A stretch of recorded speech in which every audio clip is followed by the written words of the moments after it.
This is our Stellenbosch Chardonnay, also 2010 vintage. It's part of an ongoing process of refining style and finessing style, which we embarked upon about 7 years back. And what we're seeing today is obviously we're looking at a style of wine that is more fruit focused than having to rely on a lot of oaking.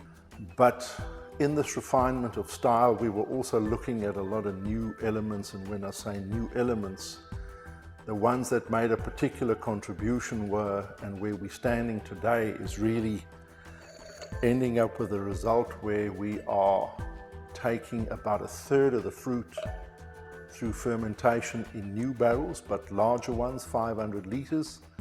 And these would be wild or spontaneous ferments. The second component would be in-used, in other words, second and third fill barrels. And the remainder would be tank ferment, which is in other words we see as a fresh component.